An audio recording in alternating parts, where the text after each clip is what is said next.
ॐ पूर्णमदः पूर्णमिदं पूर्णात् पूर्णमुदच्यते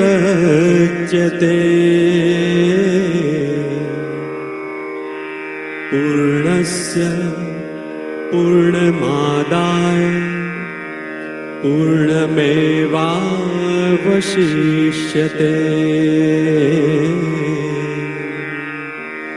पूर्णमेवावशिष्यते।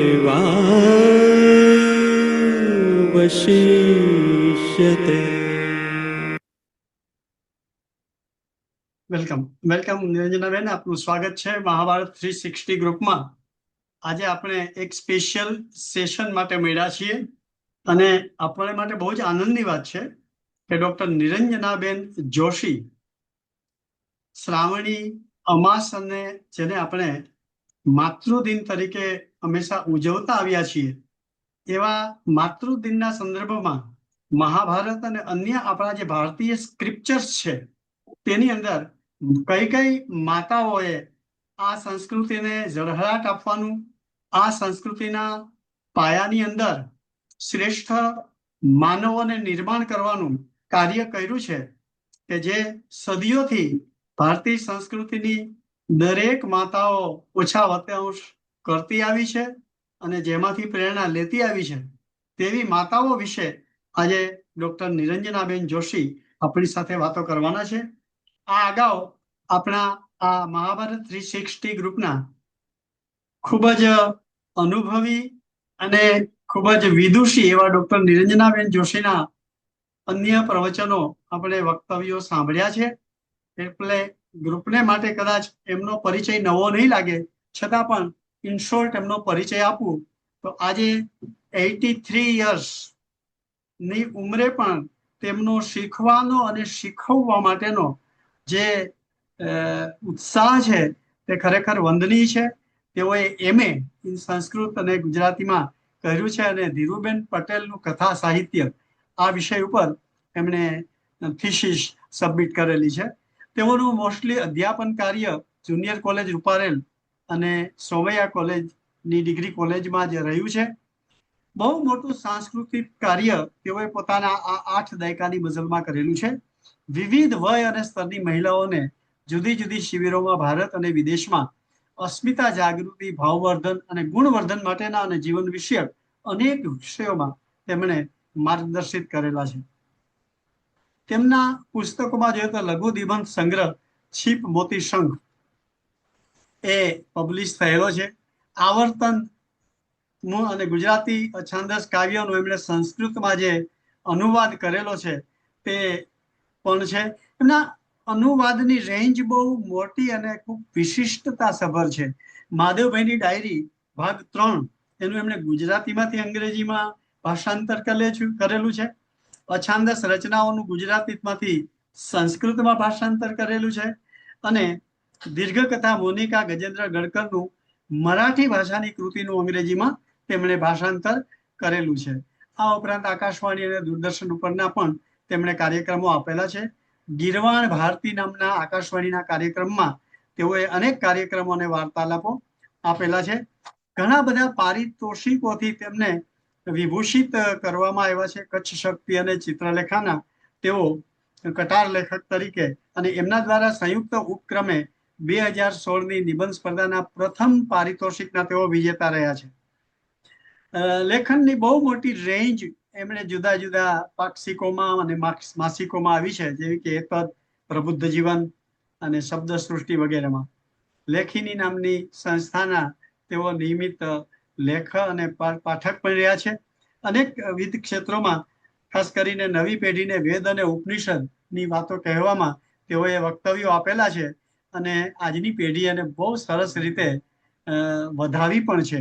આવા વિદુષી અને આપણા બધા મહાભારત 360 ગ્રુપના આપણા વડીલ માર્ગદર્શક, ચિંતક અને ખૂબ જ સારા વક્તા અને અભ્યાસુ એવા ડોક્ટર નિરંજનાબેન જોશીનું મહાભારત 360 ગ્રુપ આજે સ્વાગત કરે છે અને માતૃવંદના ઉપરના વિષય ઉપર બેનજી આપ અમને સંબોધન કરો અને માર્ગદર્શિત કરો એવી વિનંતી કરીએ છીએ. ડોક્ટર નિરંજનાબેન જોશી. નમસ્કાર.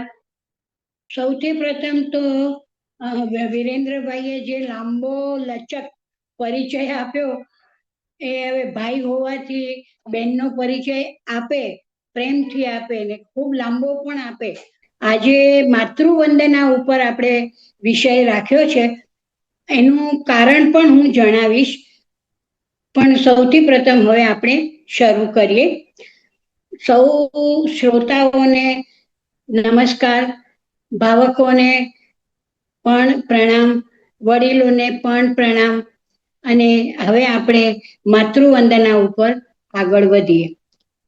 સુમંતુ મહર્ષિએ કહ્યું છે, આયુ પુમાન યશસ્વર્ગો કીર્તિમ પુણ્યમ બલમ શ્રિયમ પશુમ સુખમ ધનં ધાન્યમ પ્રાપ્નુયાત માતૃવંદનાત.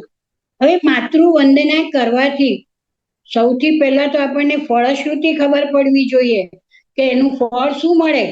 તો સુમંતુ મહર્ષિ જાણતા હતા કળિયુગના માનવીને, એટલે એમણે કહી રાખ્યું છે કે દીર્ઘાયુ, યશ, સ્વર્ગ, કીર્તિ, પુણ્ય, બલ, ઐશ્વર્ય, વાહન યોગ, સુખ, ધન, ધાન્ય આ બધું જ માતૃવંદના કરવાથી પ્રાપ્ત થાય છે.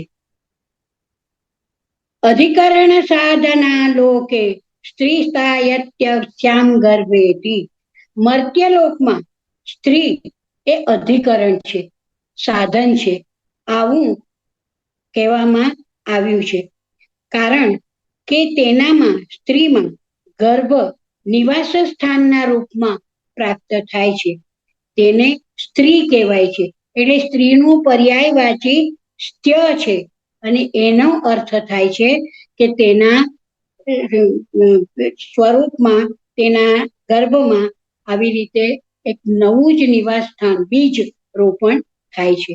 સ્ત્રીનું અવયવ સંગઠન જ એવા પ્રકારનું છે કે વૈવાહિક વિધાનમાં પ્રાણૈસ્તૈ પ્રાણાન, અસ્થિભિસ્તૈ અસ્થિન, માંસૈ માંસાની, ત્વચા તે ત્વમ સંદદામી ઇત્યાદિ વાક્યોથી સ્ત્રીના સર્વે અવયવોને પતિ સાથે ઐક્ય કરાવે છે. આમ ગર્ભધારણ દ્વારા સ્ત્રીત્વનું સાફલ્ય માનવામાં આવે છે. પરંતુ માત્ર સંતાનને જન્મ આપવાથી માતૃત્વ પર્યાપ્ત નથી, પરંતુ સમ્યક તનોતિ ઇતિ સંતાનઃ આ પરિભાષાને સાર્થક કરવી અનિવાર્ય છે. માત્ર વંશવૃદ્ધિ જ નહીં, સંસ્કારદાત્રી પણ જો તે બને તો જ માતૃત્વ સાર્થક થાય છે. નારીને સંતતિ પ્રસવને કારણે જાયા કહેવામાં આવે છે. યદસ્યામ જાયતે પુનઃ. વાક સંહિતામાં પણ લખ્યું છે કે ક્રીડંતી પુત્રૈ નપ્તૃભિઃ મોદમાનૌ સ્વે ગૃહે. પુત્ર પૌત્ર થકી નિજ ગૃહમાં સ્ત્રી પ્રસન્ન ચિત્ત રહે છે. બુદ્ધિમતી નારી પોતાની સંતતિની ઉપયુક્ત શિક્ષા અને દીક્ષામાં દત્તચિત્ત રહે છે. હવે આપણે આ શ્રાવણ માસ હાલ ચાલી રહ્યો છે, તો શ્રાવણમાં શ્રવણ શબ્દ જોડાયેલો છે. હવે શ્રવણમાં એક માત્રા વધારે છે, ભૂલમાં નથી. સંસ્કૃત ભાષામાં અકારો વાસુદેવ સ્યાત કહ્યું છે. તેથી શુભ શ્રવણ કરવા માટે આ શ્રાવણ માસ ખાસ વિશિષ્ટતા ધરાવે છે. આ જે શ્રાવણ માસની અમાવાસ્યા જે પરમ દિવસે એટલે કે 23મી ઓગસ્ટે શનિવારે છે, પણ આપણા મહાભારત 360 ગ્રુપનો વાર ગુરુવાર જ આવતો હોવાથી આજે આપણે તેના સંદર્ભમાં માતૃદિન તરીકે માતૃવંદના કરવા માટે એકત્ર થયા છીએ. એ 23મી ઓગસ્ટ શ્રાવણ વદ અમાસ એ ભારતીય સંસ્કૃતિમાં માતૃદિન તરીકે મનાવવામાં આવે છે. તે દિવસ દર્ભ ગ્રહણી અમાવાસ્યા તરીકે પણ ઓળખાય છે. તે દિવસે લાવેલો દર્ભ સત્વહીન થતો નથી. વળી તેનું સેવન કરનાર નારીનો ગર્ભ કદી નિષ્ફળ થતો નથી. તેથી તે દિવસે પિઠોરી અમાવાસ્યાનું વ્રત કરવામાં આવે છે અને એ વ્રત કરનાર નારી સંકલ્પ કરે છે, મમ ઇહ જન્મની જન્માંતરે વા સૌભાગ્ય પુત્ર પૌત્ર ફલ પ્રાપ્ત્યર્થમ પિઠોરી વ્રતમ કરીશ્યે. આવા શુભ સંકલ્પ કરી વ્રત કરનાર સ્ત્રીને સૌભાગ્ય અને માતૃપદ આપનાર દિવસને આપણી સંસ્કૃતિએ માતૃદિન ગણ્યો છે. તેની પાછળની ભવિષ્ય પુરાણમાં આવતી લોકકથા મુજબ એક સ્ત્રીને મૃત પુત્રો જ જન્મતા હતા. તેણે યોગિનીઓને પ્રસન્ન કરી પોતાના પુત્રોને જીવંત રાખવા પ્રાર્થના કરી. પ્રાર્થના ફળી.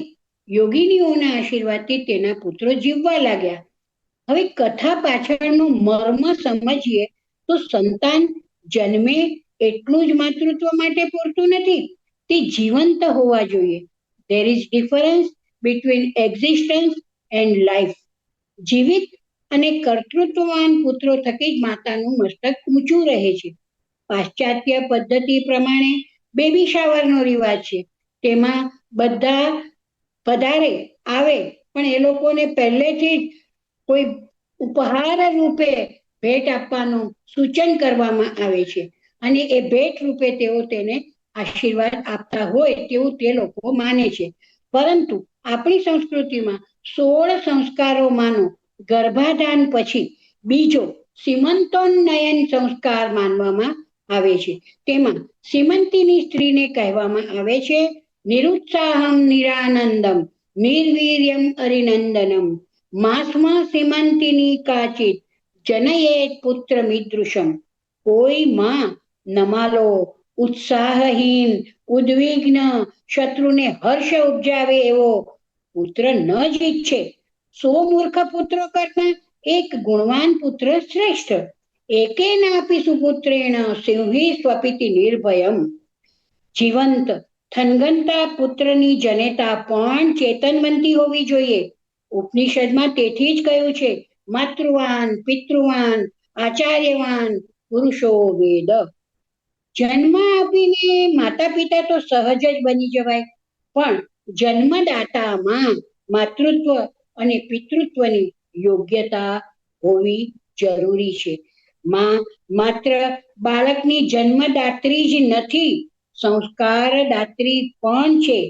સંસ્કાર એટલે અભિષ્ટ ગુણોનું ઉત્પાદન, જેનાથી શરીર મન મસ્તિષ્ક પવિત્ર બને. માત્ર ઇહલોકમાં જ નહીં, પરલોકમાં પણ તેનું જીવન પવિત્ર બને. ઋગ્વેદના કેટલાક સૂક્તોમાં વિવાહ, ગર્ભાધાન અને અંત્યેષ્ટિ સંસ્કારનો ઉલ્લેખ છે. અથર્વવેદમાં આ ત્રણેય સંસ્કારોનું સવિસ્તર વર્ણન મળે છે.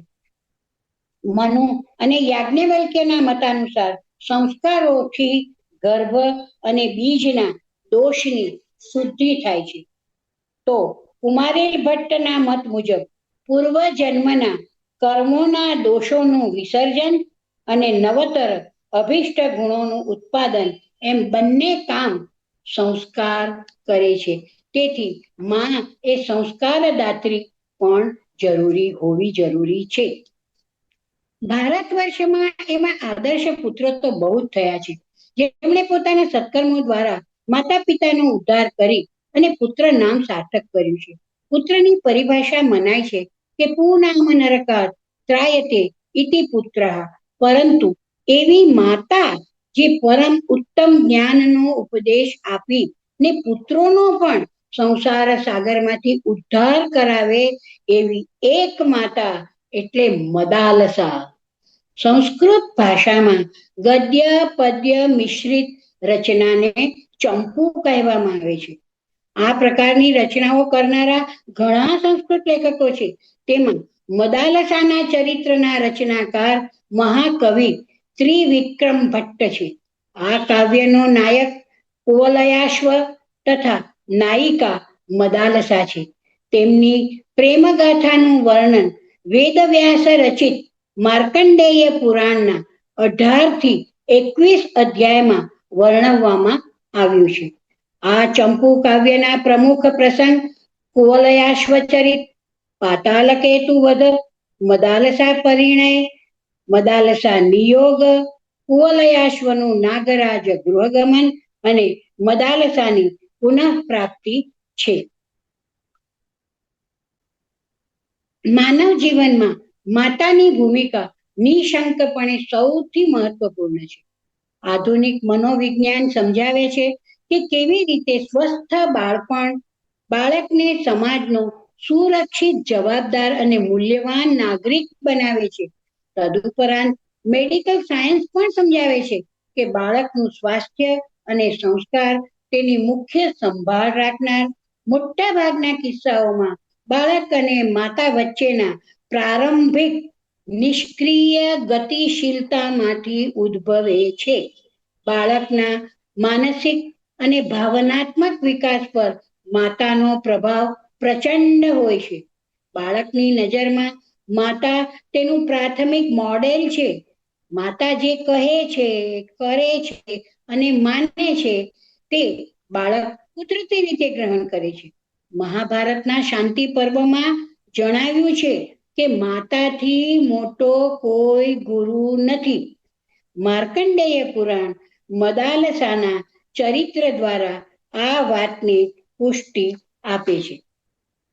મદાલસા ગંધર્વ રાજા વિશ્વાવસુની પુત્રી હતી. તે અતિ સુંદર, ગુણવાન અને આધ્યાત્મિક રીતે ખૂબ જ વિકસિત હતી. એકવાર પાતાલકેતુ નામના એક અસુરે તેને તેના બગીચામાંથી અપહરણ કર્યું. રઘુવંશી રાજકુમાર ઋતુધ્વજ તેને બચાવવા દોડી ગયો. મદાલસા તે રાજકુમાર સાથે સ્નેહ ગાંઠથી બંધાઈ ગઈ. તેની સાથે ગાંધર્વ વિવાહ કરી લીધા. સમય વીતતા પિતા શત્રુજીત રાજાના દેહ વિલય પછી ઋતુધ્વજ સિંહાસન પર આરૂઢ થયા. ટૂંક સમયમાં ઋતુધ્વજ અને મદાલસાને ત્યાં એક પુત્રનો જન્મ થયો. રાજાએ પુત્રનું નામ વિક્રાંત રાખ્યું. રાજાની કલ્પના હતી કે મારો પુત્ર સમસ્ત શત્રુઓનો નાશ કરવા વાળો મહાવીર યોદ્ધો બનશે અને વંશનું નામ રોશન કરશે. સૌ નાગરિકો આ નામથી ખુશ થઈ ગયા, પરંતુ રાણી આ નામ સાંભળી હસવા લાગી. જ્યારે તેને હસવાનું કારણ પૂછવામાં આવ્યું ત્યારે મદાલસાએ જવાબ આપ્યો, પ્રભુ, મને જન્મહીન આત્માને શરૂઆતમાં આપવામાં આવેલા નામનો કોઈ અર્થ દેખાતો નથી. ખાસ કરીને વિક્રાંત નામનો તો નહીં જ. વિક્રાંત શબ્દનો અર્થ થાય છે જે આગળ વધે છે અને જીતે છે. આત્મા તો સર્વવ્યાપી છે, તો પછી તે કેવી રીતે આગળ વધે છે? એટલી વારમાં નવજાત શિશુ આંખો ખોલે છે અને રડવા લાગે છે. મદાલસા રડતા બાળકને શાંત કરવા માટે હાલરડું ગાવાનું શરૂ કરે છે. આ કોઈ સામાન્ય હાલરડું નહોતું કે જે કોઈ સામાન્ય માતા દ્વારા ગવાયું હોય કે જેથી તે જલ્દી સૂઈ જાય, પરંતુ આ હાલરડું વિશ્વવિખ્યાત માતાઓને આદર્શ અને એક પ્રકારનું પ્રેરણાદાયી હાલરડું છે. આ હાલરડું વૈદિક જ્ઞાનથી ભરપૂર હતું. તેના મદાલસાના મધુર કંઠેથી સ્વરો વહેવા લાગ્યા. શુદ્ધોસી, બુદ્ધોસી, નિરંજનોસી, સંસાર માયા પરિવર્જિતોસી, સંસાર સ્વપ્નં ત્યજ મોહ નિદ્રામ, મદાલસા વાક્યમુવાચ પુત્રમ. મદાલસાના આ વિધાન કેટલી નિર્ભયતા પ્રદાન કરવા વાળા છે. મોટા થઈને તે નિસ્પૃહ અને વિરક્ત બને તેમાં આશ્ચર્ય ખરું. મદાલસાએ આપેલા ઉપદેશનો સારાંશ છે, શુદ્ધોસી રે તાત ન તે નામ કૃતમ હિતે કલ્પનયા અધુનૈવ, પંચાત્મકમ દેહમિદમ ન તેસ્તિ નૈવાસ્ય તમ રોદિષિ કસ્ય હેતોઃ, નવા ભગવન રોદિતિ વૈ સ્વજન શબ્દોયમાસાદ્ય મહીષસૂનું, વિકલ્પ્યમાના વિવિધા ગુણાસ્તે ગુણાશ્ચ ભવતા સકલેન્દ્રિયેષુ. હે તાત, તું તો શુદ્ધ આત્મા છે, તારું કોઈ નામ નથી. આ કલ્પિત નામ તો તને હમણાં મળ્યું છે. આ શરીર પણ પંચમહાભૂતોમાંથી બનેલું છે. ન તો તે તારું છે કે ન તો તું તેનો છે. તો પછી શા માટે રડે છે? અથવા તું નથી રડતો, પણ આ શબ્દ તો રાજકુમારની પાસે પહોંચી ને પોતાની જાતે જ પ્રગટ થાય છે. તારી સંપૂર્ણ ઇન્દ્રિયોમાં જો વિવિધ પ્રકારના ગુણ અને અવગુણોની કલ્પના થતી હોય તો તે પણ પાંચભૌતિક જ છે. પંચાત્મકમ દેહમિદં ન તેષ્ટિ દૈવાસ્ય તમ રોદિષિ કસ્ય હેતોઃ ભૂતાની ભૂતૈ પરિદુર્બલાની વૃદ્ધિ ન સમાયાન્તિ યથેહ પુંસા અન્નામ્બુદાનાદિભિરેવ કસ્ય ન તેષ્ટિ વૃદ્ધિર ન ચ તેષ્ટિ હાનિ.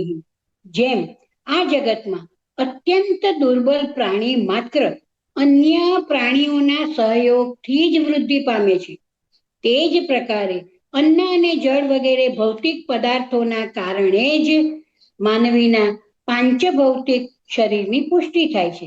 તેમાં તારા શુદ્ધ આત્માની ન તો વૃદ્ધિ થાય છે કે ન તો હાનિ થાય છે.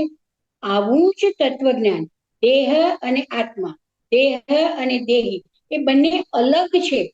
એ તત્વજ્ઞાન શ્રીમદ ભગવદ્ ગીતામાં પણ બીજા અધ્યાયમાં સાંખ્ય યોગ સમજાવતા શ્રી કૃષ્ણ ભગવાને અર્જુનને કહ્યું હતું, ન જાયતે મ્રિયતે વા કદાચિત નાયમ ભૂત્વા ભવિતો વા ન ભૂય અજો નિત્યો શાશ્વતોયમ પુરાણો ન હન્યતે હન્યમાને શરીરે. શરીર હણાય છે, શરીર નાશ પામે છે, શરીર ક્ષણભંગુર છે, પણ આત્મા અજન્મા છે. આગળ પણ દેહ અને દેહીમાં ભેદ બતાવતા કહ્યું છે, દેહી નિત્યમ અવધ્યોયમ દેહે સર્વસ્ય ભારત નવદ્વારે પુરે દેહી. આ શરીરના 9 દરવાજા છે, જેની અંદર દેહી એટલે કે આત્મા રહે છે. આ પ્રમાણે મદાલસાએ સંતાનોને બાળપણમાં જ દેહ અને આત્મા વચ્ચેનો ભેદ બતાવ્યો. વાસ્તવમાં મોટે ભાગે લોકો દેહને જ સર્વસ્વ સમજે છે અને એટલે જ દેહના લાલન પાલનમાં જ જીવન વીતી જાય છે અને જીવવાનું રહી જાય છે. આગળ મદાલસાએ સંતાનોને સમજાવ્યું, ત્વમ કંચુકે શીર્યમાણે નિજેસ્મિ તસ્મિંચ દેહે મૂળતામ મા વ્રજેથાહ. તું તારા આ દેહરૂપી ચોલાના જર્જરિત થવાથી અફસોસ ન કરતો. શુભાશુભ કર્મોથી આ દેહ આપણને પ્રાપ્ત થયો છે. શુભાશુભૈ કર્મ ભીર દેહ મેતન મદાદિ મૂઢૈ કંચુકસ્તે પિનદ્ધઃ તાતેતિ કિંચિત તનયેતિ કિંચિત અંબેતિ કિંચિત દૈતેતિ કિંચિત મમેતિ કિંચિત ન મમેતિ કિંચિત ત્વં ભૂત સંગમ બહુમાનયેથાહ. આગળ મદાલસાએ કહ્યું કે તારો આ દેહ એ કામ, ક્રોધ, લોભ, મદ, મોહ, મત્સર આદિ ષડ વિકારથી બંધાયેલો છે. તું એટલે આત્માને માટે કહે છે કે તું તો આત્મા એ બધાથી મુક્ત છે. કોઈ જીવ પિતાના રૂપમાં પ્રસિદ્ધ છે, તો કોઈ પુત્રના રૂપમાં, કોઈ માતાના રૂપમાં, તો કોઈ પત્નીના રૂપમાં, કોઈ આ મારું છે એમ કહી અપનાવે છે, તો કોઈ આ મારું નથી એવો ભાવ રાખી પરાયું માને છે. સુખ કે દુઃખ કોઈ બીજાને કારણે પ્રાપ્ત થાય છે એવું માનવા વાળા દુર્બુદ્ધિ ગણાય છે. સુખ અને દુઃખ તો મનમાં જ છે. કહ્યું છે ને કે મન એવ મનુષ્યાણામ કારણમ બંધ મોક્ષયો. જે આપણને બાંધી રાખે તેને વિષય કહેવાય. વિષય કાલસર્પ કરતા પણ અધિક તીવ્રતર દોષ કરતા છે, કારણ વિષ તો માત્ર પીવા વાળાને જ હાનિ કરતા છે, જ્યારે વિષય તો તેનું ચિંતન કરવા વાળાને પણ ખતરનાક છે. એટલે સંતાનોને શૈશવાવસ્થાથી જ જો આ સંસ્કાર મળે કે તું જે દેહ પ્રત્યે આકર્ષણ ધરાવી એનો રંગ, રૂપ, વસ્ત્ર, આકર્ષણ અને એની ચામડી આ બધાથી મોહાઈને તું એના પર જે દુરાચરણ કરે છે, જે કોઈ વિકૃતિ તારા મનમાં જન્મે છે, એ બધું જ ન જન્મે જો માતાએ બાળપણથી દેહ અને દેહી આ વચ્ચેનો ભેદ સંતાનને સમજાવ્યો હોય તો. એટલે સંતાનોને શૈશવાવસ્થાથી જો આ સંસ્કાર મળે તો અનેકાનેક સાંપ્રત સમસ્યાઓથી પરિવાર, સમાજ અને રાષ્ટ્ર મુક્ત થઈ શકે. રાણી મદાલસા એક પછી એક બધા પુત્રોના નામકરણ પતિ દ્વારા થયા ત્યારે મંદ મંદ મુસ્કુરાતી રહી, પરંતુ પોતાના 3 પુત્રોને મદાલસાએ અધ્યાત્મ માર્ગના પથિક અને સાંસારિક પ્રપંચથી વિરક્ત બનાવી દીધા. ત્યારે રાજાએ ચોથા પુત્રને રાજધર્મ અને ગૃહસ્થ ધર્મની શિક્ષા આપવી જોઈએ, જેથી તે ઉત્તરાધિકારી બને અને રાજ્ય ધુરા સંભાળે એવું સૂચન કર્યું. ચોથા પુત્રના નામકરણ વખતે પતિની આજ્ઞા માનીને મદાલસાએ, અહીંયા જુઓ મદાલસાનો ઈગો પણ નથી, હા, પતિ કે તો એને તરત 3 વખતે હસી અને એનું કારણ પણ જણાવ્યું, પણ ચોથા પુત્ર વખતે પતિએ કહ્યું તો કે ઓકે એમ કરી અને મદાલસાએ પતિની આજ્ઞા માની અને ચોથા પુત્રનું નામ અલર્ક રાખ્યું. હવે પતિનો વારો હતો. અલર્ક નામ સાંભળી ને રાજા ખડખડાટ હસવા લાગ્યા અને કહ્યું, આનો શું અર્થ છે? મદાલસાએ ઉત્તર આપ્યો, નામ જોડે આત્માને કોઈ સંબંધ નથી. સંસારમાં માત્ર વ્યવહાર ચલાવવા માટે જ કાલ્પનિક નામ રાખવામાં આવે છે. તે સંજ્ઞા ભાવ છે, તેનો કોઈ અર્થ નથી. તમે પણ જે નામ રાખ્યા છે તે પણ નિરર્થક જ છે. પહેલા વિક્રાંત નામના અર્થ પર વિચાર કર્યો તો ક્રાંતિનો અર્થ થાય છે ગતિ. જે એક સ્થાનથી બીજા સ્થાન પર જાય તે વિક્રાંત કહેવાય. આત્મા તો સર્વત્ર વ્યાપ્ત છે, તેનું કોઈ આવાગમન હોતું જ નથી. આથી તે નામ તેને માટે તો નિરર્થક જ છે, પણ સ્વરૂપથી પણ વિપરીત છે. આપણા બીજા પુત્રનું નામ તમે સુબાહુ રાખ્યું છે. જો આત્મા નિરાકાર હોય તો તેના બાહુ ક્યાંથી આવ્યા? જો બાહુ જ નથી તો સુબાહુ નામ રાખવાનો શું અર્થ? તેથી તે નામ પણ અસંગત છે. ત્રીજા પુત્રનું નામ શત્રુમર્દન રાખવામાં આવ્યું છે, એ પણ સાર્થક નથી લાગતું. બધા જ શરીરમાં એક જ આત્મા રમમાણ કરે છે, તો પછી એવી દશામાં કોણ કોનો શત્રુ છે અને કોણ કોનું મર્દન કરવાનો છે? જો વ્યવહારના નિર્વાહ માત્ર જ નામ પાછળનું પ્રયોજન હોય તો અલર્ક નામથી પણ આ જ ઉદ્દેશ્યની પૂર્તિ થઈ શકે છે. આટલું કહી તેને પણ હાલરડા દ્વારા ચિરકાલીન શાસકના સુખ પ્રાપ્તિના ભલમનસાઈના પરસ્ત્રીને માતા સમાન ગણવાના ઈશ્વર ચિંતનના અને ષડ રિપુને જીતવાના તથા જગતની અનિત્યતાના સંસ્કાર આપ્યા. હવે અહીં આપણને નામનું આટલું બધું નામાભિધાન વખતે આટલો બધો માર્મિક અર્થ સમજાવનાર મદાલસાના નામ વિશે સાંભળીને આપણને અંગ્રેજી સાહિત્યના શેક્સપિયરે રોમિયો એન્ડ જુલિયટ નાટકમાં લખેલા પ્રસિદ્ધ વિધાનનું સ્મરણ સહજ જ થાય. What is there in a name that which we call a rose by any other name would smell as sweet? This is Juliet's line when she is telling Romeo that a name is nothing but a name and it is hence a convention with no meaning behind it. Our names hold our personal identity, our family history and culture. They can also give us a sense of belonging. Words have meaning and names have power. મદાલસાએ અલર્કને બાળપણથી વ્યવહાર શાસ્ત્રનો પંડિત બનાવી દીધો.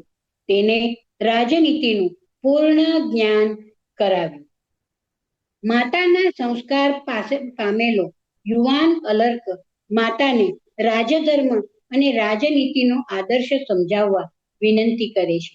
માટે મદાલસાએ કહ્યું, બેટા, રાજ્યનું સર્વપ્રથમ કર્તવ્ય ધર્માનુકૂળ આચરણ દ્વારા પ્રજાનું રક્ષણ અને સંતુષ્ટિ કરવાનું છે. વળી તેણે કહ્યું કે રાજાએ આ 7 વ્યસનોથી હંમેશા દૂર રહેવું જોઈએ. કયા કયા? કટુ વાણી, કઠોર દંડ, ધનનો દુર્વ્યય, મદિરાપાન, કામાસક્તિ, શિકાર અને જુગારમાં સમય વેડફાટ. આ 7 વ્યસનો મૂળથી પાયમાલ કરનારા છે. આ માએ સંસ્કાર જુઓ કેટલી યુવા વયે પણ આપ્યા છે. રાજા બનતા પહેલા, રાજ્યાધિષ્ઠિત થતા પહેલા ગુપ્ત મંત્રણા કદી પ્રગટ ન કરવી, કારણ શત્રુ હંમેશા એ જ મોકો શોધતો હોય છે અને આક્રમણ કરવા તૈયાર જ હોય છે. સલાહકારો પર પણ હંમેશા નજર રાખતા રહેવું. રાજાને સંધિ, વિગ્રહ, યાન, આસન દૂરંદેશી, સમભાવ, આ 6 ઉપાયોનું જ્ઞાન હંમેશા રાજા પાસે હોવું જ જોઈએ. હવે એક આશ્ચર્ય લાગે આપણને સૌને એવી વાત છે કે મદાલસાએ રાજકુંવરને કાગડો, કોયલ, ભમરો, હરણ, સાપ, હંસ, મરઘી, લોખંડ બધા પાસેથી તેવું આચરણ કરવાની પણ સલાહ આપી. હવે આ બધા વિશે કહી શકાય, પણ આપણે સમય મર્યાદામાં રહેવાનું હોય એટલે હું બધા વિશે નથી કહેતી.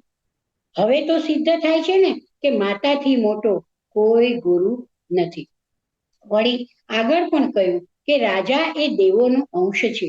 તેથી ઇન્દ્ર, વાયુ, સૂર્ય, ચંદ્ર, ધર્મ, યમ બધાના ગુણો ગ્રહણ કરવા જ જોઈએ. આટલું કહી તેને પણ આવી રીતે હાલરડા દ્વારા ખૂબ જ રાજધર્મ સમજાવ્યો.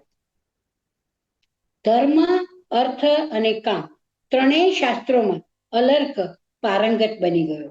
યુવાવસ્થામાં પ્રવેશતા માતા પિતાએ, જો હવે અહીંયા પણ આપણા જે ભારતીય સંસ્કૃતિમાં જે 4 આશ્રમો કયા છે, અને આપણે ષષ્ઠી પૂર્તિ ઉજવીએ ને 58 બર્થડે ઉજવીએ અને બધું બધું ઘણું ઘણું આપણે કરીએ છીએ, પણ આપણી ભારતીય સંસ્કૃતિમાં જે બ્રહ્મચર્યાશ્રમ, ગૃહસ્થાશ્રમ, વાનપ્રસ્થાશ્રમ અને સંન્યાસાશ્રમ, આ જે 4 આશ્રમ વ્યવસ્થાની જે વ્યવસ્થા કરી છે, એમાં માતા પિતાનું અને બાળકોનું બધાનું ભવિષ્ય ઉજ્જવળ છે.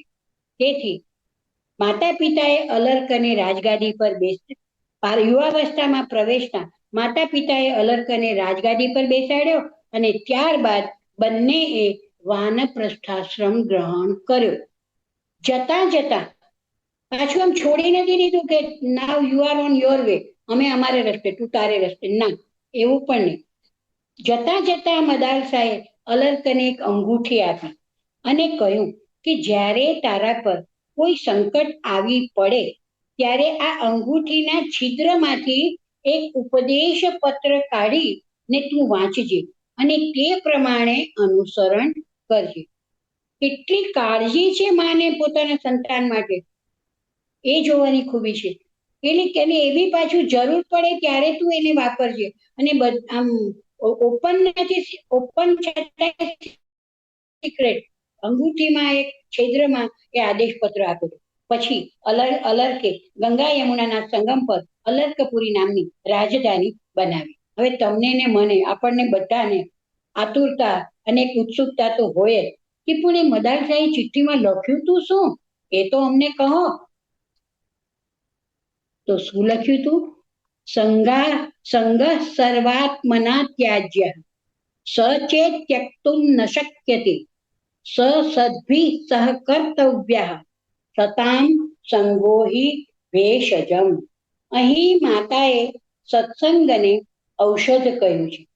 ઔષધની આવશ્યકતા કોને હોય? જે તન મનનો રોગી હોય. તનના રોગીને ઔષધ લેવા માટે સૂચના આપવી પડતી નથી, પરંતુ સુદૃઢ, સક્ષમ, ગતિશીલ, સંવેદનશીલ મન માટે કોઈ જીવિકાધિષ્ઠિત શિક્ષણ પ્રણાલી યુક્ત શાળા કે મહાશાળાના પાઠ્યક્રમના અભ્યાસક્રમમાં આ સમાવિષ્ટ મનની કેળવણી સમાવિષ્ટ નથી. એટલા માટે વિધાયક વિચારથી જ મન, પોઝિટિવ થિંકિંગથી જ મન સક્ષમ, પ્રગમનશીલ એવં સંવેદનશીલ બને છે. વિચાર મનનો આહાર છે. એટલા માટે સદવિચાર સત્સંગ કે સદ વાંચનથી જ પ્રાપ્ત થાય છે. બીજો શ્લોક કયો છે? સંગમાં ખલુ સાધુનામ ઉભયેષાં ચ સંમતઃ યત સંભાષણ સંપ્રશ્ન સર્વેષાં વિતનોતિ શમ.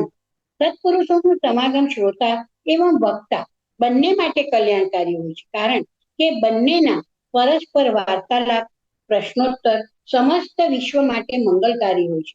જ્યારે માતા શૈશવાવસ્થાથી જ આ પ્રકારનું સંસ્કાર સિંચન કરતી હોય તો તેના સંતાન માટે ન તો પરિવારને કે ન તો સમાજને કે ન તો શાસનને. કોઈને એવા દુર્વ્યવહાર કરતા સંતાન માટે તેના દુર્વ્યવહાર પ્રતિ ફરિયાદ રહેતી નથી. ત્યારબાદ પણ મદાલસાએ કહ્યું છે, કામ સર્વાત્મના હેયો હાતુમ ચેત શક્યતે ન સહ મુમુક્ષામ પ્રતિતત કાર્યમ સૈવ તસ્યાપી ભેષજમ. અર્થાત આસક્તિનો બધા જ પ્રકારે ત્યાગ કરવો જોઈએ. આસક્તિ એટલે મોહ.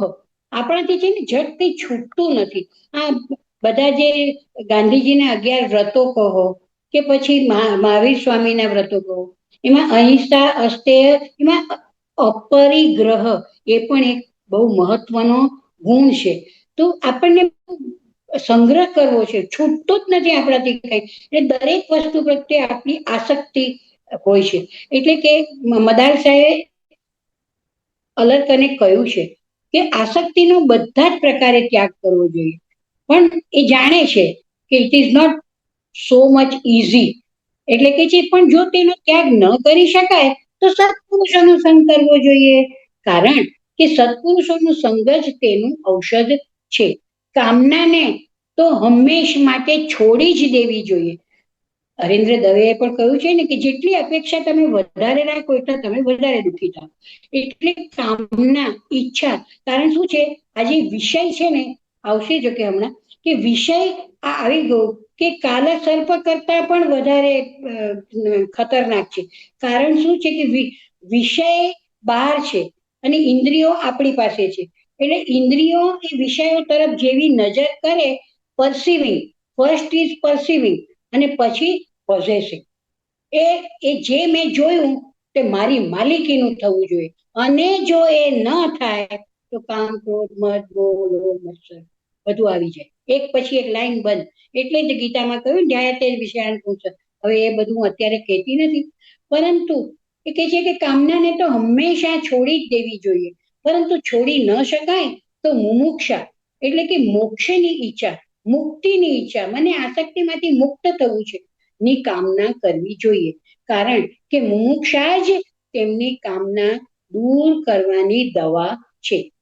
હવે સાંપ્રત કાળમાં ભોગ પ્રધાન એવં કાંચન મૂલ્યવાદી જીવન શૈલીને કારણે કામાતુરાણામ ન ભયન ન લજ્જા. રોજ વર્તમાન પત્રોમાં એ સમાચાર વાંચીને હવે આમ કંટાળો કેટલીક વાર આવી જાય છે કે આ બધી કામનાથી એ લોકોને નથી ભય કે નથી શરમ.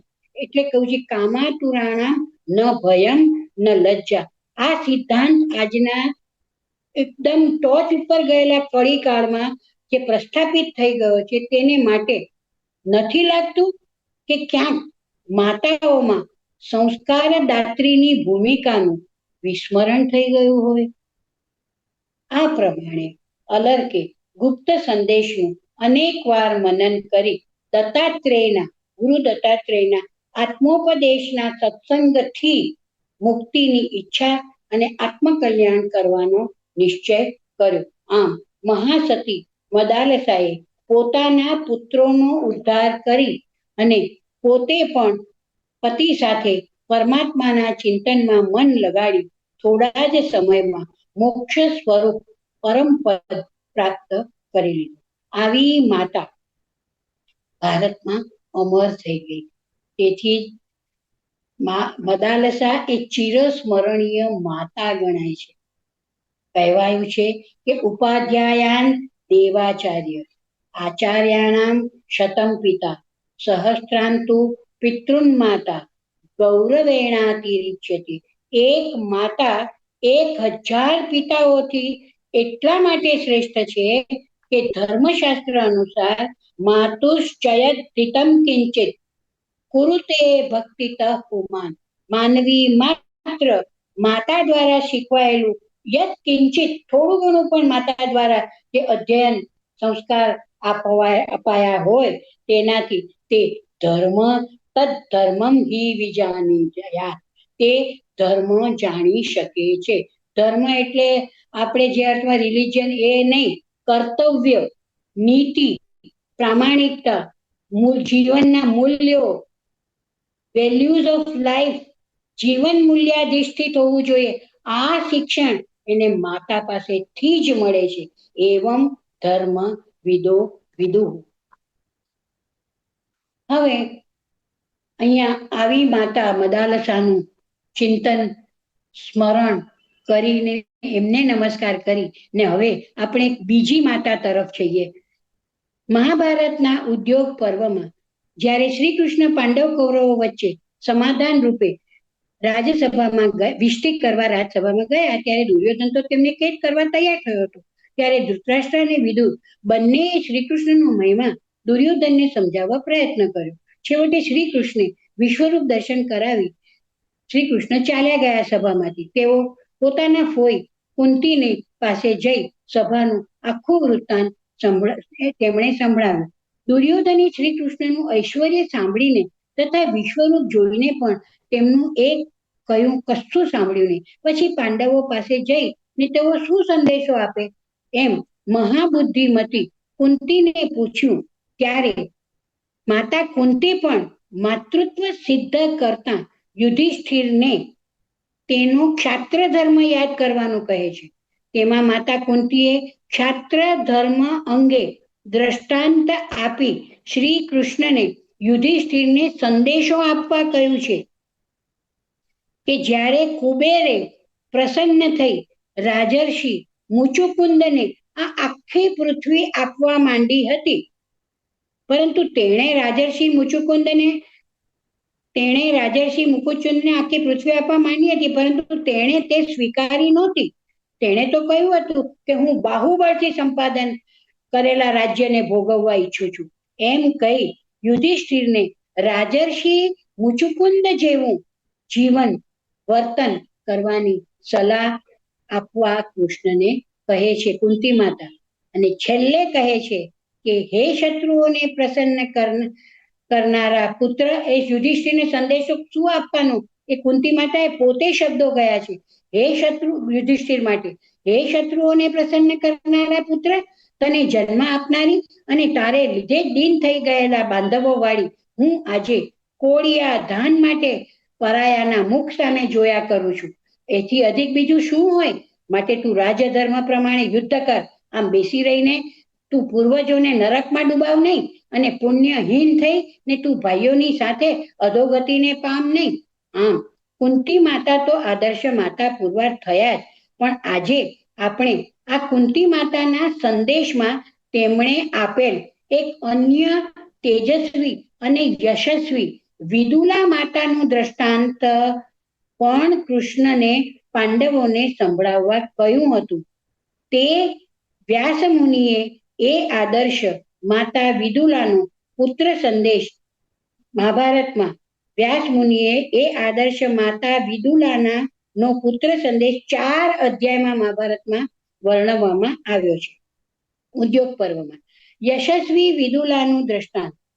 વિદુલા કેવી હતી? કુલીન, ક્ષાત્ર ધર્મમાં તત્પર, ઉગ્ર સ્વભાવવાળી, ઇન્દ્રિય નિગ્રહવાળી, દીર્ઘ દ્રષ્ટિવાળી, રાજસભાઓમાં વિખ્યાત યશસ્વી પંડિતા હતી. એક વખતે એ વિદુલા સિંધુ રાજથી હારીને ચિત્તમાં ખિન્ન થઈ સૂતેલા પોતાના પુત્રની નિંદા કરતા જે વચનો બોલી હતી તે આપણે આજે એકોક્તિ રૂપે સાંભળીએ. હું ગદ્યમાં નથી કહેવાની, એકોક્તિ રૂપે. ધિક્કાર છે તને, કાપુરુષ! યુદ્ધ ભૂમિમાંથી ભાગીને હવે તું એક અબળા નારીની જેમ ખૂણામાં મોઢું છુપાવીને રડવા લાગ્યો છે. તને ડૂબી મરવા માટે 2 કટોરી વાસણ પણ ન મળે તો તારા સૂર પિતાનો પુત્ર જ નથી. જા, તું કોઈ ક્ષુદ્રથી ઉત્પન્ન થવાને યોગ્ય છે. પુરુષત્વહીન પશુ, તારી કીર્તિ જ નષ્ટ થઈ ગઈ. હવે તારું જીવન વ્યર્થ છે. મને તારું કલંકિત મોઢું બતાવવાનું તને સાહસ કેવી રીતે થયું? હવે તું મારી આંખોથી ઓઝલ થઈ જા. જે બીજાના પરાક્રમનો ઉત્તર આપી શકે, જે બીજાના ઘા પર પ્રત્યાઘાત કરી શકે, જેના ચરણોમાં મદમસ્ત સિંહના મસ્તક પર લાત મારવાની શક્તિ હોય, તે જ પુરુષ છે. જે શત્રુના ભયથી ડરીને પીછેહટ કરે છે, જેને પોતાનો જીવ વાલો હોવાથી સામનો કરવામાં ડરી જાય છે, તે કદી પુરુષ કહેવાતો જ નથી. સ્ત્રીને પણ મહત્વ હોય છે. સ્ત્રી પણ ધરતી પર હીન કે અપમાનિત થઈને રહેવા ચાહતી નથી. સંસારમાં તારા જેવા તિરસ્કૃત જીવન વિતાવવા વાળા તો નપુંસક છે. અમંગલ એવો તારો જન્મ મારી કુખેથી થયો, તેથી તારે લીધે પવિત્ર કુળ કલંકિત થયું છે. તારા જેવા તેજ અને વીર્યથી રહિત એવા પુત્રને જન્મ આપી ને હું લાજી મરું છું. હે ભગવાન, કોઈ સ્ત્રીને આવો કા પુરુષ પુત્ર ન આપતા. સંજય, હજુ પણ ઉભો થા. શત્રુથી પરાજિત થઈ ને વિશ્વમાં નિંદનીય જીવન તારે વ્યતીત કરવું પડશે. તું એક યાચક બનીને રહી જઈશ. આ તિરસ્કૃત જીવન કરતા તને શું મૃત્યુ શ્રેષ્ઠ નથી લાગતું? જો શત્રુને પરાજિત કરી દેશનું રક્ષણ કરવાની શક્તિ તારામાં ન હોય તો શરીરમાં જ્યાં સુધી બળ છે ત્યાં સુધી રણ સંગ્રામમાં લડીને પ્રાણ ત્યાગ કર. એનાથી આ લોકમાં તને શું યશ પ્રાપ્ત થશે કે શૂરવીરે મરતા મરતા પણ શત્રુ પર હુમલો કર્યો. હવે વિદુલા કહે છે, પોતાની ઓળખાણ આપે છે. હું છું સૌવીર દેશની રાજમાતા વિદુલા. મહાભારત અનુસાર કૌરવોનો જમાઈ જયદ્રથ એ સિંધુ, સૌવીર અને શિવનો રાજા હતો. મારો દીકરો સૌવીર દેશની સૌવીર દેશના સિંધુ રાજથી પરાજિત થઈ પાછો ફર્યો, તેથી મને તેના પર તિરસ્કાર જન્મ્યો. યોદ્ધો મેદાન પરથી પલાયન થાય તે મારે માટે અસહ્ય હતું. જો કે સંજય કોમળ સ્વભાવનો વીરુ યુવક હતો. યુદ્ધની વિભીષિકાએ તેને ભયભીત કરી દીધો હતો. લાચાર સ્વરોમાં હવે સંજય માને કહે છે, લાચાર સ્વરોમાં કહે છે, માં, હું તારો એકનો એક દીકરો છું. મારા મરી જવાથી તને કયું સુખ મળવાનું છે? તું શું મારા મૃત્યુથી સુખી થઈશ? મેં કહ્યું, તને લાગે છે કે હું વગર વિચારે બકવાસ કરી રહી છું? તું વીર કુળમાં ઉત્પન્ન થયેલો રાજપુત્ર છે. શું તને માન્ય છે કે તું રાજા થઈને પણ ભિક્ષુકનું જીવન વ્યતીત કરે? આ કુળમાં કદી કોઈએ કોઈની સામે હાથ લાંબો કર્યો નથી. તારા કોઈ પણ પૂર્વજોએ કોઈની કૃપાની અભિલાષા રાખી નહોતી. આ વંશમાં કોઈએ કોઈની સામે મસ્તક ઝુકાવ્યું નથી. એ કુળમાં હવે તું બીજાના ચહેરા તરફ જોશે, બીજાની આજ્ઞાની પ્રતીક્ષા કરશે, બીજાના ભયથી આતંકિત રહેશે. જે ભયને કારણે શરણાગતની રક્ષા ન કરી શકે, જે અભિલાષા રાખીને આગંતુકને દાન ન આપી શકે, જે દુઃખીઓનું દુઃખ દૂર ન કરી શકે, એ તો જીવતો છતાં જ મરેલો જ ગણાય. મૃત્યુ તેના યશને નષ્ટ થવામાંથી બચાવી શકતું નથી. જો તારામાં ક્ષત્રિયનું રક્ત હોય તો તું આવા હીન જીવનમાં કેવી રીતે રહી શકશે? સુકાઈ ગયેલી નદી થોડા પાણીથી ભરાઈ જાય છે. ક્ષુદ્ર પુરુષ થોડા ધનમાં સંતોષ માને છે. અલ્પ લાભ માટે હીનાવસ્થામાં રહેવા કરતા મૃત્યુ શ્રેષ્ઠ છે. તું વીર વંશમાં ઉત્પન્ન થયેલો છે. પોતાના વંશનું કલંક બની ને શત્રુના અનુગ્રહનો યાચક બની ને જીવન વિતાવવું તને શોભા આપતું નથી. ક્ષત્રિય થઈ ને શત્રુની સામે મસ્તક ન ઝુકાવ. ક્ષત્રિય મરી જાય છે પરંતુ કોઈ દિવસ ઝૂકતો નથી. બેટા ઉઠ, તારા સંજય નામને વ્યર્થ ન થવા દે. તું નામ ધન્ય થા. એકવાર ફરી પ્રચંડ પ્રકાશથી પ્રકાશિત થા. જે અગ્નિ પ્રજ્વલિત થઈને બુઝાઈ જાય તે અગ્નિ પ્રજ્વલિત રહીને ધુમાડો આપવા વાળો અગ્નિ નથી. તું પ્રજ્વલિત અગ્નિની જેમ પ્રકાશિત થા. નિંદિત, અપમાનિત, દીન બનીને દીર્ઘાયુષ્યની ઈચ્છા ન કર. એકવાર જ્વલંત પ્રભાથી વિશ્વને આલોકિત કરી અને શાંત થવા વાળાનો મહિમા તો દીર્ઘજીવી જંતુ પણ કરી શકતા નથી. મારા ઘૃણાસ્પદ વચનો સાંભળી કરુણ સ્વરમાં સંજય બોલ્યો, માં, તું કેટલી કઠોર છે. બ્રહ્માએ તારું હૃદય શું પથ્થરથી બનાવ્યું છે? વીરતાના આવેશમાં તું વાત્સલ્યને સર્વથા ભૂલી ગઈ છે. પોતાના આ હીન પુત્ર પર દયા કર. આજે તું મને તારા આ નિષ્ઠુર બાણોથી વિંધી ન નાખ. પ્રાણ બચાવવા હું તારી શરણે આવ્યો છું. મારા પ્રાણ તું હરી ન લે. મારું અમંગલ ન કર. હું તારી માં છું. હવે આ સંજયના શબ્દોનો જવાબ વિદુલા આપે છે. હું તારી માં છું. પુત્ર સ્નેહ માતાનો ધર્મ છે. પુત્રનું કલ્યાણ થાય એ માતાની આંતરિક ઈચ્છા હંમેશા હોય છે. પરંતુ તને શ્રીહીન તેજોહીન જોઈને પણ હું જો ચૂપ રહું તો મારું માતૃત્વ લજ્જિત થાય. ક્ષત્રિયાણી વીર માતા બનવામાં ગૌરવ માને છે. પોતાના પુત્રને આદર્શ ક્ષત્રિય બનવાની આકાંક્ષા રાખે છે. હું સિંહણ છું, જેનો પુત્ર ગર્જના કરતો હંમેશા આગળ વધે છે. એકે નાપીશું પુત્રેણ સિંહી સ્વપિતિ નિર્ભય. જે ક્ષત્રિય યુદ્ધથી પલાયન થઈને આવે છે તે તો પરાક્રમી ચોર છે. કઈ માતા ચોરને પ્રેમ કરે? એ માતાને ધિક્કાર છે. અહીં આપણને શ્રીમદ આદ્ય શંકરાચાર્યના વચનો યાદ આવે. કુપુત્રો જાયેત ક્વચિદપી કુમાતા ન ભવતી. પણ આ ક્ષત્રિયાણી માતા છે. અત્યારે પલાયનવાદી ક્ષત્રિય પુત્ર પ્રત્યે જો તે દયા બતાવે તો ક્ષાત્ર ધર્મ અને માતૃધર્મ બંને કલંકિત થાય. તેથી માતૃધર્મ બજાવ્યા બદલ તેને કુમાતા બનવાનું મંજૂર છે. તેથી તે કહે છે તેનો જન્મ વ્યર્થ છે, જે તેજોહીન નિરુદ્યમી પુત્રને ખોટા લાડ પ્રેમ કરીને સંતુષ્ટ રાખે છે. મરણાસન્ન રોગીને ઔષધ અરુચિકર લાગે છે. કડવી દવા કોઈને ગમે તેમ તને મારી આ બધી વાતો પસંદ નથી, પણ યાદ રાખ, મોહથી તારી આ દશા છે. એકવાર મોહ મુક્ત થતા તારી કુબુદ્ધિ ચાલી જશે અને સમજાશે કે તારું કર્તવ્ય શું છે. શુદ્ર દેહ માટે આટલો મોહ શા માટે? ક્ષત્રિય શા માટે જીવતો રહે છે? માં થઈને પણ હું શા માટે તને યુદ્ધમાં મોકલી રહી છું? એ તું ક્યારે જાણી શકીશ કે જ્યારે વિજયી થવા માટે પણ તું જીવિત રહીશ. તે શાસક બનવા માટે જ જન્મ્યો હોય છે. ભયભીત નિંદનીય જીવન વ્યતીત કરવા કરતા શત્રુનો સંહાર કરી રણ મેદાનમાં મૃત્યુને આલિંગન આપવું ક્ષત્રિયને સદા પ્રિય હોય છે.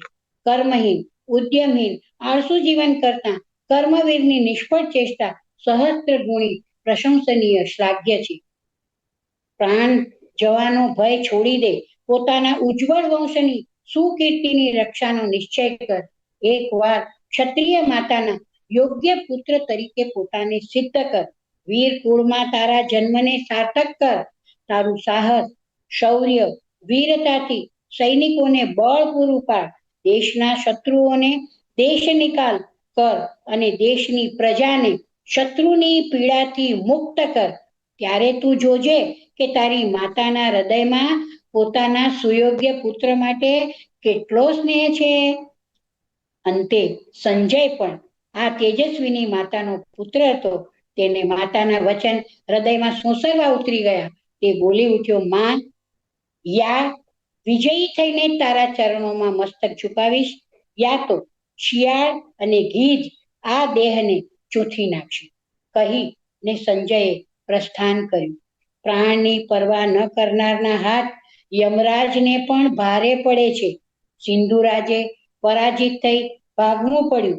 પસંદગી કરવા માટે પોતાના વિજયી પુત્ર સંજયે માતા વિદુલાના ચરણોમાં મસ્તક ઝુકાવ્યું.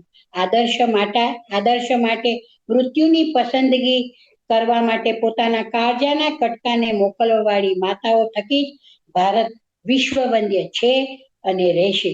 ભારતીય નારી વિદુલા અને મદાલસા જેવી જો બની જાય તો કોની તાકાત છે કે ભારત પુનઃ પોતાના સ્થાન પર પ્રતિષ્ઠિત થતા કોઈ તેને રોકી શકે. ખૂબ ખૂબ નમસ્કાર. ક્યારે પણ ન સાંભળી હોય એવા મદાલસા ચરિત્રને આપે અમારી સમક્ષ ઉજાગર કર્યું. મને લાગે છે માર્કંડેય પુરાણમાં મદાલસાનો ઉલ્લેખ છે, ખરું ને? એ જ મેં કહ્યું ને. માર્કંડેય પુરાણ 1031 અધ્યાયમાં છે. મેં કહ્યું ને. સરસ. તમે સંસ્કૃત ભાષામાં પણ આવું હાલરડું છે એ તો પહેલી વખત આનો પરિચય થયો બેન. ઝવેરચંદ મેઘાણીએ 1928માં હાલરડા પુસ્તક લખેલું છે. એમાં લગભગ 32 હાલરડા છે. એમાં એના મદાલસાનું હાલરડું એ જ સંસ્કૃત પર મૂકેલું છે. પરંતુ એનો ખ્યાલ સુધી નહોતો. આપણા લોકો કઈ વાંચતા જ નથી, અને એમાં જે એકચ્યુઅલી સગર્ભા સ્ત્રી હોય ને એને તો આ બધું, પણ કોને આજે ભારતીય, હવે તમે નહીં માનો, લેટેસ્ટ હમણાં રિસર્ચ પ્રમાણે અમારે ત્યાં તો અહીંયા છે ગર્ભાધાન સંસ્કારના ક્લાસીસ ચાલે છે.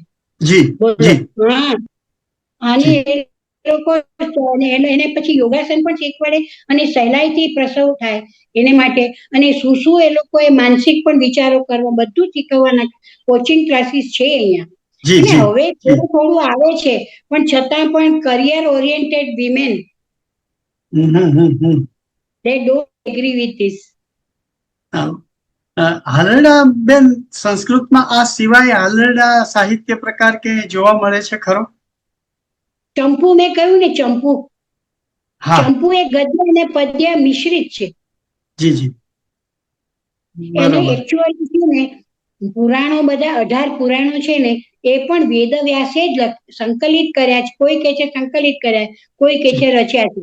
એટલે જ મેં મદાલસા, કારણ કે નહીં તો આપણે મહાભારત 360 ગ્રુપ એટલે મહાભારત સંદર્ભિત જ વાત કરવાની, પણ વ્યાસનું જ હતું ને આ પણ, એટલે મેં પછી એને મદાલસા રિયલી ધીસ કેરેક્ટર ઇઝ ચિરસ્મરણીય. ખરેખર આપણે મદાલસા માટે વધુ વાંચવા માટે અમને પ્રેરિત કર્યા છે. મને યાદ છે નાના હતા ત્યારે અમર ચરિત્ર નામના એક પુસ્તકો આવતા, અમર ચરિત્રો ભાગ 1, 2, 3, 4 એવા, અને એમાં મદાલસાની આ વાર્તા નાના હતા ત્યારે વાંચેલી, પણ આટલી સરસ રીતે ત્યારે સમજ નહોતી, અને આપણે આજે એક બહુ સરસ રીતે વાત કરી. બેન, હાલરડા દરેક પ્રજામાં અને જુદા જુદા દેશોમાં કોઈના કોઈ સ્વરૂપે ગવાતા જ આવ્યા છે. આપણે ગુજરાતી ભાષામાં કહીએ તો શિવાજીનું હાલરડું છે, ચેલૈયાનું પણ હાલરડું કહેવામાં આવે છે. બરોબર. પણ આપણે બંને પાત્રો બહુ સરસ લીધા બેન. બંનેનું સ્થાન એટલે કે એનો સોર્સ અલગ છે, માત્ર એટલું નથી, ભૂમિકા અલગ છે. એટલે આજે છે ને એકચ્યુઅલી પરમ દિવસે જ માતૃદિન છે ને, તો મને એમ થાય કે ભલે આપણે તો દાદી કે નાનીની, અત્યારના શ્રોતાઓ પણ બધા કદાચ દાદી નાનીની ભૂમિકામાં હશે, પણ પેલા કે ને બેબી કેર માટે તો લોકો અમેરિકા પોતાના બાળકોના ઉછેર માટે જાય જ છે ને, તો એને શીખવાડે, એમાં શું થઈ ગયું, પણ ઇટ ઇઝ મસ્ટ. બહુ સરસ વાત એ છે તમારા બંને પાત્રોની, સરસ વાત એ રહી કે એક માતા એવી છે કે જે નજાકતથી, જાણે કોઈ ચિત્રકામ કરતો કલાકાર હોય એ પીછીથી જે સુંદર ચિત્રની રચના કરતો હોય એ ખૂબીથી અને એ સલુકાઈથી મદાલસા એના બાળકોને હાલરડા દ્વારા બ્રહ્મવાદીની હોવાના નાતે શ્રેષ્ઠ જ્ઞાન આપે છે. સામે પક્ષે વિદુલા એ કારણીને એ સમયની જરૂરિયાતને ધ્યાનમાં લઈ પોતાનો યુવા પુત્ર જે નિરાશ અને અકર્મણીય બની ગયેલો છે એને જગાડવા માટે આ વાત કરે છે. બંને માતાના ઉપદેશોમાં આ ફરક છે, પણ એ એમના સ્થાને બંને શોભે છે. એકચ્યુઅલી કુંતા માતાએ શ્રી કૃષ્ણને, યુધિષ્ઠિરને સંદેશો આપવા માટે વિદુલાનું ઉદાહરણ આપ્યું છે. એટલે હું શું કહું કે એકચ્યુઅલી જો દ્રૌપદીને ના મોકલી હોત ને વનમાં જોડે વનવાસ દરમિયાન, તો આ બધા પાંડવો તો સંન્યાસી જ થઈ ગયા હોત. જી જી જી જી. એટલે દ્રૌપદીનું પણ પાત્ર વખતે મેં કહ્યું હતું કે કેટલું એ લોકોમાં જોમ પૂરે છે કે શું તમે રાજ્ય સિંહાસન પર બેસવા વાળા, તમે દર્ભાસન પર આજે પથ્થર પર બેઠા છો. ભીમ જેવો આટલો બળવાન, એને તમે કઈ કામ કરવા દેતા. એટલે આવું જોમ પૂરવા વાળી સ્ત્રીમાં આ શક્તિ ભગવાને મૂકી છે. તો જો સ્ત્રી જ આવી ખાલી પૈસા કમાવા માટે સ્ત્રી જો આગળ વધતી રહે અને આને માટે ભાવિ પ્રજા માટે જો કઈ ન ચાલે, કઈ ચાલતું હોય, અને એનું જ પરિણામ ભોગવી રહ્યા છીએ ને આપણે અત્યારે. જી જી જી જી, બરોબર છે. બહુ સરસ વાત કરી બેન. તો આ ચરિત્રોને આ થોડા અજાણ્યા છે બંને ચરિત્રો આપણા સર્વ સામાન્ય લોકોમાં અને સાહિત્યમાં બહુ ઓછા જોવા મળે છે. એને આપણે બહુ સરસ નથી. ભાઈ, તમને હું શું કહું, કોઈને આવું વાંચવું સાંભળવું ગમતું જ નથી. પણ હવે આપણું ગ્રુપ તો એવું છે કે એટલે મને પછી એકદમ સ્ટ્રાઇક થયું કે માતૃદિન આવે જ ને તો મારે કંઈક તો માતૃદિન, દર વખતે હું આમ તો લખતી હું, પણ આ વખતે મેં કીધું કે કયા, પછી મેં જોયું તો 23મે હતું, પણ આપણો ગુરુવાર હતો એટલે મેં કુચલને 2 દિવસ અગાઉ પૂછી જાઉં આ લોકોને જો ચાલે તો. પણ ત્યારે મને એ યાદ નહીં આવ્યું કે આ વચલો આવશે 15 દિવસ, જી, 15 જી. દિવસની વાર. એ મને ખ્યાલ આવ્યો તો હું ન કહેતા. ના, પણ આપનો એ માટે વિચાર ઉપરનો પ્રેમ ને અમારા ઉપરનો પ્રેમ બંને છતાં થઈ ગયા. સરસ થયું. મને બહુ સારું લાગ્યું કે હું મને જે માં માટે જે હતું ને એ જી, મને જી. મારું અભિવ્યક્ત થઈ ગયું આજે. વાહ, અને પેલું તો સરસ. મેં ખાસ એકોક્તિ રૂપે કહ્યું ખાસ. જી, જે બહુ સરસ. એ વાત બહુ સરસ. એને ઉપદેશાત્મક રીતે લીધું હોત તો એ જોશ અને એ સ્પષ્ટતા ના આવે. જે એકોક્તિ દ્વારા આપ શબ્દો દ્વારા જે વ્યક્ત થયું એ વધારે અસરકારક રહ્યું. ખૂબ સરસ. આવા વિષયો અમને હવે બધા આપતા શ્રોતાઓને રહો. કઈ એ લોકોને ફાવ્યું કે નહીં આઈ ડોન્ટ નો. ના, બધાને ગમે જ ને. આ તો નવી વાત છે. અને આ એક વિચાર બીજ આપે નાખ્યું છે. પછી તો હવે આપણે મદાલસા અને વિદુલા ઉપર ઘણું વાંચતા થઈશું અને કંઈક ને કંઈક શોધતા વાવણી થઈશું. કરવાનું કામ કરવાનું, લણણી સમયે સૌના કર્મ ભોગવે. જી, બરાબર. જી. બરોબર, બરોબર. સરસ. બીજા કોઈને કઈ પ્રતિભાવ આપવો હોય તો we have still 5 minutes. કોઈ બેન ખૂબ સુંદર એકોક્તિ તો આલા ગ્રાન્ડ મજા આવી ગઈ. તને એકોક્તિમાં બહુ મજા આવી, હું સમજતી હતી એટલે જ મેં નક્કી કર્યું કે ભાઈ અમારો હિતુ છે ને એ એકોક્તિ પ્રિય છે. એને મને ઘણી વાર કહ્યું છે અને મેં ઘણી બધી એકોક્તિઓ લખી છે, પણ સાહિત્યના સંદર્ભમાં આ એક આખો જુદો સંદર્ભ હતો. યસ, એટલે હજુ બી ઘણી માતાઓ છે, પણ હવે ભાઈ સમય આપણે તો કઈ સમયનો પછી દુરુપયોગ તો ન જ કરાય ને. ના બેન, તમે બોલો એમાં દુરુપયોગ તો ન થાય, પરંતુ શ્રવણ કરનારાઓની ક્ષમતાને ધ્યાનમાં લઈને, રુચિને ધ્યાનમાં લઈને પણ તમે બહુ સરસ રીતે વિષયને મૂક્યો. બહુ સરસ. સારું, તમને બધાને સરસ. સંતોષ થયો હોય તો મને મારી મહેનત લેખે લાગી એવું લાગે. તો પ્રાર્થના બોલીએ. वसुदेव सुतं देवं कंस चाणूरमर्दनम्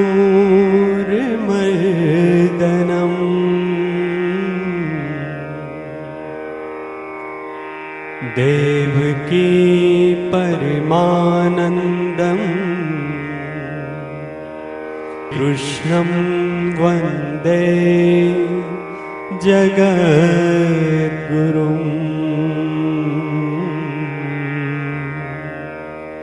कृष्णं वन्दे